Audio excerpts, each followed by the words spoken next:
Il y a peut-être des choses dans votre vie que vous répétez sans comprendre pourquoi.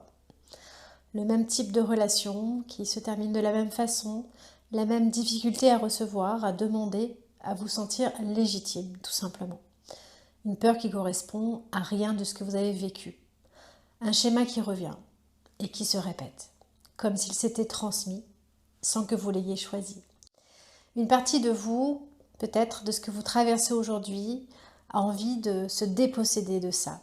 Donc, on va parler de la psychogénéalogie aujourd'hui, parce que c'est le terrain de cette vidéo, et ce que c'est, à quoi ça sert, qui peut consulter et pourquoi on en entend parler de plus en plus. Avant d'entrer dans le vif du sujet, un mot sur moi pour celles et ceux qui ne me connaissent pas et qui découvrent la chaîne.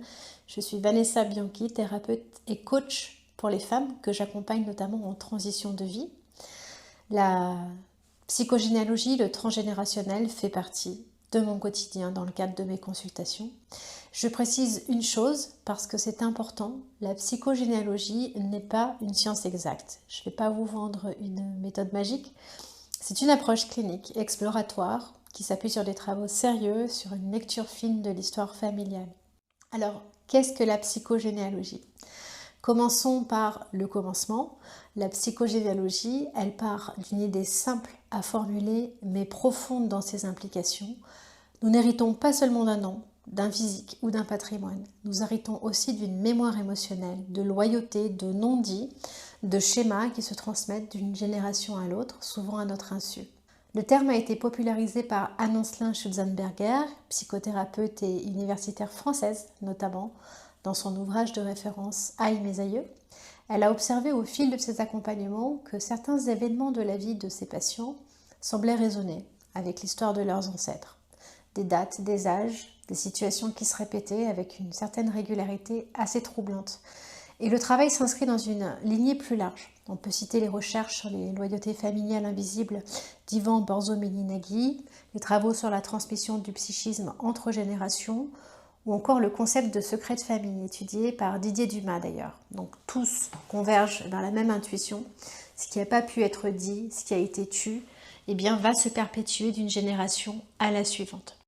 Donc la psychogénéalogie, elle explore le lien entre votre histoire personnelle et celle de votre famille jusqu'à 2, 3, 4, 5 générations pour expliquer, mettre en lumière le passé et voir ce qui pèse aujourd'hui sans que vous en ayez conscience. Alors les concepts clés, pour qu'on soit clair, je vais vous présenter quelques notions centrales. Ce sont celles que l'on retrouve sous une forme ou une autre dans presque la majorité des accompagnements. Donc la première, c'est la loyauté invisible.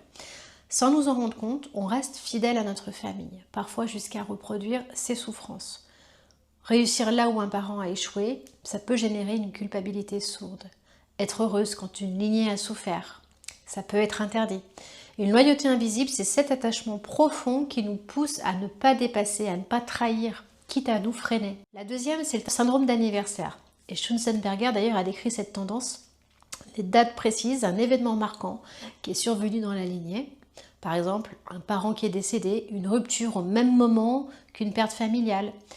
Alors là, ce n'est pas des coïncidences mystiques, mais des inscriptions mémorielles que le corps et le psychisme rejouent. La troisième, c'est le poids du non-dit et du secret. Une naissance cachée, un deuil, une faillite, un exil, une violence. Tout ça se transmet autrement, par l'ambiance, par les évitements, par ce dont on ne parle jamais à table. Et l'enfant va capter tout, même ce qu'on croit lui cacher finalement. Ensuite, la quatrième, c'est le rang qu'on occupe dans le rang familial. Le rang, le prénom qu'on porte, l'enfant qu'on remplace peut-être, le rôle qu'on nous a attribué très tôt. Et tout ça, ça va façonner notre manière d'être au monde. Alors, sur quelle sphère elle travaille ? Vous vous demandez peut-être concrètement sur quoi tout ça agit. La psychogénéalogie ne se limite pas à l'intellectuel, elle touche plusieurs sphères de l'expérience. La sphère émotionnelle d'abord, parce qu'il y a des émotions qui paraissent disproportionnées, une tristesse, une colère sans cause identifiable, un sentiment de vide. Donc souvent ces émotions ont une racine plus ancienne que notre histoire personnelle. Au niveau du relationnel, eh bien là c'est assez parlant. Les répétitions amoureuses, les difficultés à poser des limites, la dépendance affective, la peur de l'abandon, de l'engagement. Il y a beaucoup de ces dynamiques qui s'éclairent à la lumière de ce qui s'est joué chez nos parents et nos grands-parents. Et puis la sphère des schémas de vie aussi. Ces répétitions qui vous donnent l'impression de revivre toujours la même histoire dans le même travail, dans l'argent, dans le rapport à la réussite, la légitimité. Et enfin, dans certains cas, c'est la sphère du corps. Donc sans jamais remplacer évidemment la médecine, la vie médicale, on observe parfois qu'il y a certaines tensions, des manifestations physiques qui vont s'apaiser quand un nœud transgénérationnel est mis en mots, est mis en lumière. Donc là, évidemment, la psychogénéalogie ne soigne pas, ça ne remplace pas le médecin ou le psychiatre, mais elle va travailler sur le sens, la compréhension de la libération. Il y a un travail qui est fait en conscience et puis des protocoles bien spécifiques pour chacun. Alors on parle beaucoup de la psychogénéalogie en ce moment, vous avez sans doute remarqué que le sujet est partout. Il y a plusieurs raisons.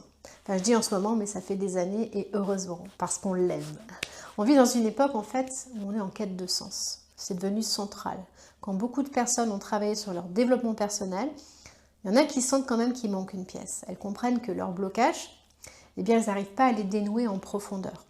C'est là que le transgénérationnel va apporter une pièce manquante, la dimension collective et héritée de notre histoire. Ensuite, il y a la recherche sur la transmission aussi qui a beaucoup avancé, les travaux autour de l'épigénétique par exemple, qui explorent comment les expériences vécues, notamment le stress intense, peuvent laisser des traces qui influencent les générations suivantes. Je vais rester prudente car la science est encore en construction sur ces questions, il ne faut pas tout confondre, mais ces recherches elles donnent une crédibilité nouvelle à une intuition que pas mal de thérapeutes observaient déjà sur le terrain. Et puis enfin, il y a une libération de la parole. On parle aujourd'hui plus librement des traumatismes, des secrets de famille, de la santé mentale, et cette parole-là, elle est primordiale parce qu'elle rend possible un travail qui était autrefois tabou. Alors consulter en psychogénéalogie, eh bien la réponse c'est large. Tout le monde peut y accéder bien sûr, ça peut vous donner des repères concrets. Vous pouvez être concerné si vous avez l'impression de répéter les mêmes situations malgré tous vos efforts, si vous portez une charge émotionnelle qui ne s'explique pas par votre seule histoire, si vous traversez une transition de vie importante, une séparation, un deuil, une maternité difficile, une reconversion ou simplement des vieilles peurs qui ressurgissent. Donc là où des thérapies plus classiques n'ont pas pu résoudre un problème, on peut avec la psychogénéalogie mettre en lumière certains aspects enfouis issus de l'inconscient. Le but, bien sûr, c'est pas d'accuser la famille, au contraire, l'objectif c'est de remettre de la paix et les choses à leur juste place, de laisser aux générations ce qui leur appartient pour ne pas porter à leur place. C'est ce qu'on appelle les déloyautés. Donc honorez votre histoire en même temps que vous vous autorisez à écrire la vôtre. Une consultation en psychogénéalogie, eh bien, je dirais que le point central, l'axe central, le cœur de l'outil, c'est le génosociogramme. C'est un arbre généalogique qui est enrichi. On note non seulement les liens de parenté, mais aussi les dates marquantes, les événements, les ruptures, les non-dits, les métiers, les relations entre les personnes. On fait apparaître des lignes qui se dessinent. Et à partir de cette exploration, on va voir des répétitions, des coïncidences de dates, des places occupées, des loyautés possibles. C'est pas un travail froid d'analyse, c'est un véritable dialogue où vous vous faites accompagner pour relier ce que vous vivez aujourd'hui à ce qui s'est joué avant vous. Donc on travaille aussi bien en présentiel qu'à distance. On va construire cet arbre avec vous. Le travail se fait souvent en plusieurs séances, le temps de laisser émerger des liens, d'intégrer aussi tout ce qui se dénoue. Et selon les besoins, on applique d'autres approches en complément pour la régulation émotionnelle, pour le travail corporel, pour le mental, pour les émotions et réguler aussi le système nerveux. Donc ce qu'il faut retenir ici, c'est que la psychogénéalogie ne vous demande pas de croire à quoi que ce soit. Elle vous invite simplement à regarder votre histoire avec d'autres yeux, à comprendre que vous êtes le maillon d'une chaîne et que vous portez des choses qui doivent être déposées, qui doivent vous soulager et qui doivent être transformées. Donc vous n'êtes pas condamné à répéter. Déjà comprendre, c'est commencer à libérer. Donc si cette vidéo vous a parlé, laissez-moi un commentaire. Vous pouvez partager ce qui a résonné chez vous ou poser une question si vous le désirez. Et n'hésitez pas aussi à vous abonner à ma chaîne. Je continuerai d'explorer ces thèmes en profondeur qui font partie de mon quotidien.